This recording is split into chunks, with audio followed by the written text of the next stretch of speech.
Достар, сіздермен бірге қазақ тіліндегі спорт жайлы YouTube арна ERA-X. Видео ұнаса, видеоға лайк басып арнаға тіркеліп қойыңыздар. Ал біз бастаймыз.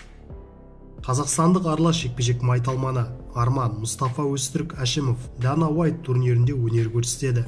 М1 Global тұжырымының уақытша чемпионы атағына қол жеткізген Әшімов 30 маусым күні өтетін Дана Уайт турнирінде сынға түседі. Мұстафа Өзтүрік лақап атымен танымал отандасымыздың қарсыласы әлі белгісіз. Бұл турнирде жеңіске жеткен спортшы бірден атақты UFC тұжырымымен келісімшартқа отырады. Айта кетейік, Арман соңғы жекпе-жегін Ресейдің Орынбор қаласында өткен М1 Challenge 104 турнирінде бразилиялық Флавио да Сильва Сантосқа қарсы өткізіп, төрешілердің бірауыздан шешімімен жеңіске жеткен. Ресми UFC Fight Night 176 турнирінде алғаш өнер көрсететін отандасымыз Жалғас Жұмағұловтың қарсыласы белгілі болды. Ол американдық Джордан Эспиноса. Турнир Қазақстанда, Нұр-Сұлтан қаласында Астана Арена кешенінде 13 маусымда өтеді. Жеңіліп көрмеген қазақстандық боксшы Жәнібек Әлімханұлының алдағы жекпе-жегінде қарсыласы ауысты. WBO Global және WBC Continental Americas белбеулерінің иегері 28 наурызда Квебек-Ситиде өтетін Артур Бетербиев пен Мен Фан Лун жекпе-жегінің андеркардында шаршы алаңға шығады.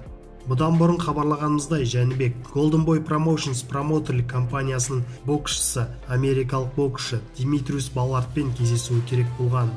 Алайда отандасымыздың ендігі қарсыласы 30 жастағы жеңіліп көрмеген ганалық боксшы Исса Самир болмақ.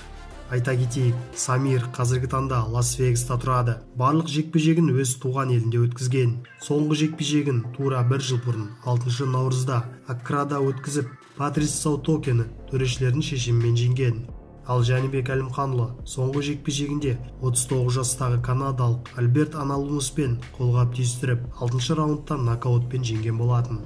Айта кету керек, Самир кәсіби деңгейде 18 жекпе-жек өткізді. Оның 15-і нокаутпен аяқталып, 3 кездесуін төрешілер шешімімен жеңген. Дазн қыркүйек айында Головкин мен Канело жекпе-жегін ұйымдастырғысы келеді. Дазн Канелоға Головкин мен жекпе-жекке қатысты нақты ұсыныс жасады.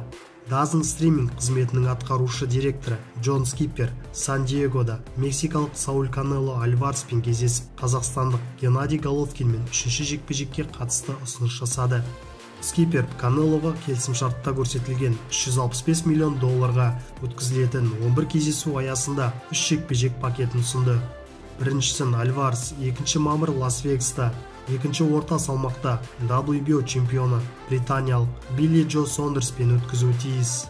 Кейін 12 қыркүйекте Канело Головкинмен жұдырықтасады. Бұл жекпе-жек Лас-Вегаста немесе Техаста өтуі ықтимал. Ақпарат бойынша бұл Головкиннің көңіліне шығып тұр. Ал үшіншісі, егер Канело Головкинмен жекпе-жектен аман-есен шықса, желтоқсанда өтеді. Осылайша мексикалыққа орта дивизионда WBA регуляр чемпионы жапониялық Риато Муратамен кездесу ұсынылды. Айта кетейік, Скиппер мен Канело арасындағы келіссөз Golden Boy промоутерлерінің қатысуынсыз өткен. Мексикалық боксшы мен промоутер Оскар де ла Хойя арасындағы қатынас әлі де суық. Сіздермен бірге болған ERA-X арнасы.